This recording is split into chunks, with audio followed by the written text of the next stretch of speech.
حرفة النحت على الخشب هي أقدم ما عرفه الإنسان في ماضي الزمان وتطوراته لتصبح فنا يشار إليه بالبنان.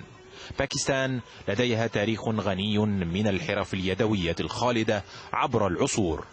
إرث الثقافة الباكستانية تتلمسه في حركة الإزميل الذي ينقش مشغولاته الخشبية بحرفية لا تجد لها مثيلا.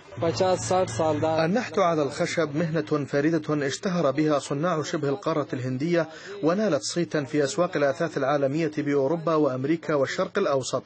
وأنا تخصصت في بيع الأبواب الخشبية القديمة جدا.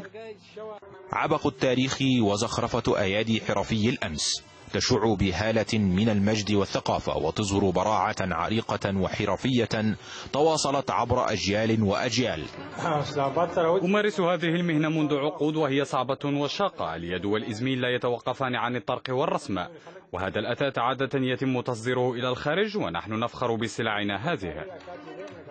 العراقة والحرفية والثقافة والتاريخ عوامل تجمعت تحت مطرقة الإزميل وعلى سطح الخشب لتنتج أروع الأشكال واللوحات الفنية التي قد يقف الإنسان أمامها عاجزا عن التعبير والوصف. خشب الشيشم من أفضل أنواع الأخشاب لصناعة الأثاث، وكلما كانت الشجرة عتيقة كان خشبها ألين وأطوع لعملية الزخرفة والعمل اليدوي.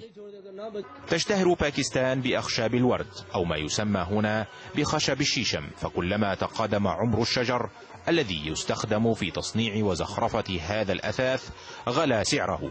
أشجار تاريخية صماء تشتهر بها هذه المنطقة من العالم، وطوعها حرفي باكستان لينتجوا أروع وأجمل صور الثقافة والزخرفة على الخشب، وليكتب عليها اسم صنع في باكستان. طارق محي الدين، روسيا اليوم، إسلام آباد.